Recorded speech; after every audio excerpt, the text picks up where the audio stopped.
And Halsey, welcome to Detroit. It's awesome to have you here. Thank Big show tonight at the Palace of Auburn Hills with Imagine Dragons. Is your mic okay? you. Yeah, I like this mic stand. It's a clip. What's that? It's a clip, so I can just move it up and down. That's very innovative. I have very weak hands, so this is good for me. So you went from St. Andrews Hall to the Palace of Auburn Hills. That is crazy. Second time to Detroit. That's amazing. Yeah. Everybody here, there's been people here since 6 a.m. That explains why you guys are so fucking delusional. It's okay, I didn't sleep either. I feel your pain. 6-7 hours of coffee and some amazing music. It's a recipe for a good time. But I went around and asked some people some questions. And we're doing a little Q&A for you. So I'm going to get to those right now. Jill from Wyandotte, Michigan. I believe she was at the back. There she is right there. What's up, Jill? That's Jill. She asked you, who would you most like to collaborate with the most? Is that how she said it too? Who would I most like to collaborate with the most? I'm just kidding. That might be some of my wording. I'm just kidding. Oh my gosh. I really want to work with some like rappers in the future. I really want to work with Drake. I really want to work with Childish. I really want to work with Childish Gambino.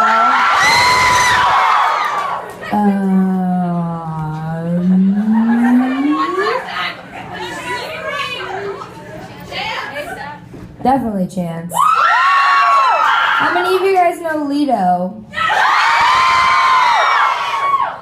I mean, I guess it would be cool to do a song with him too. I mean, whatever.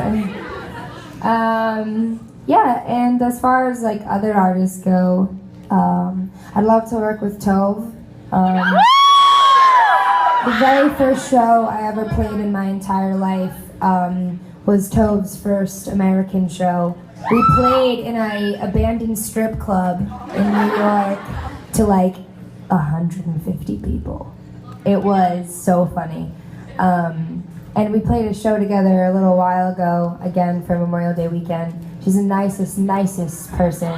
She's so talented. And she doesn't give a fuck about anything. It's so tight. They were like blowing up condoms like in her room. I was like, this is awesome. But yeah. Excellent, thank you. Hannah from Southgate asks, where's Hannah? There's Hannah back there. What's up, Hannah? Do you have a pre-show pump-up song to get you all pumped up for the show? I don't on this tour, but I used to I have a couple on this tour, but I have a specific one. So in my in-ear monitors, the little weird things you always see dramatic pop stars like rip out when they're singing, which by the way you are not supposed to do. So I don't know why that's become the symbol for like pop starism, is when you just like whip out your in-ears and sing. That's actually bad for you. Anyway, in those on the American Youth Tour, I just had a bunch of everything good? We're good? Everything good? Alright. I had Trophies by Drake and I had All Me. So I'd be getting ready to go on stage, and it's funny because in those in-ear monitors, only I can hear the sound. So I'm backstage like straight flexing, like in like the side area of the stage, and people would just walk by me and be like, "You're really feeling yourself right now, okay?" And I just wanted to be like, "I got Drake in my ears. It's Drake. You can't hear it, but I can." But I realized that if I said that, it made me sound even more crazy. Even has music in my head that only I can hear. And then on this tour, it's been like a bunch of random stuff. Like we've been listening to a lot of The Story So Far. They make me feel angry. I like it. Catfish and the Bottlemen, who are the sickest dudes in the world. What else, Shep? What have we been listening to? Besides your Marilyn Manson? Oh, 21 Pilots, yeah.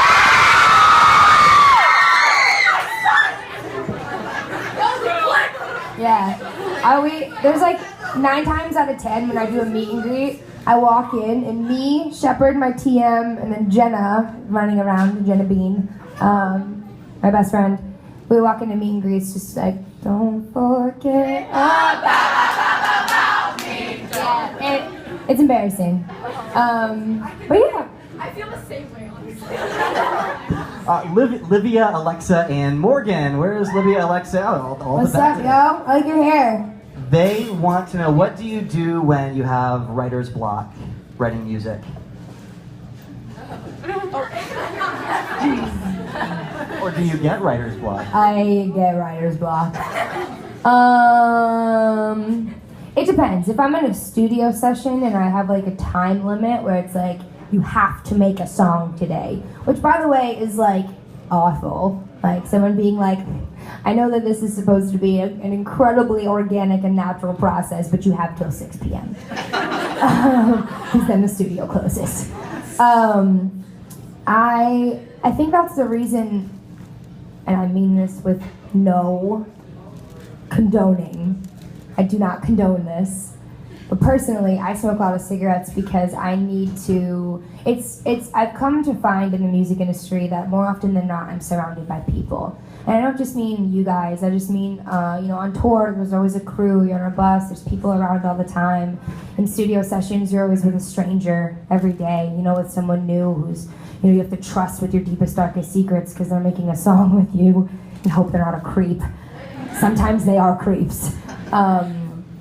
And so I've found that when I step outside, that's my opportunity to kind of clear my head and remove myself from the situation a little bit and kind of get a new perspective. If I have writer's block, it's usually because I'm trying to write about something that just happened. A lot of writers kind of get off on writing about stuff that just happened, but for me, most of the songs I write are about things that happened a year, 2 years ago. Because I think I need time to decide how I feel about it before I write a song.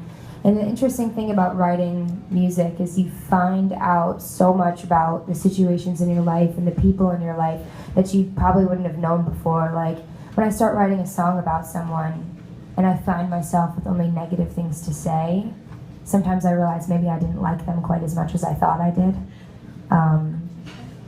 More often than not.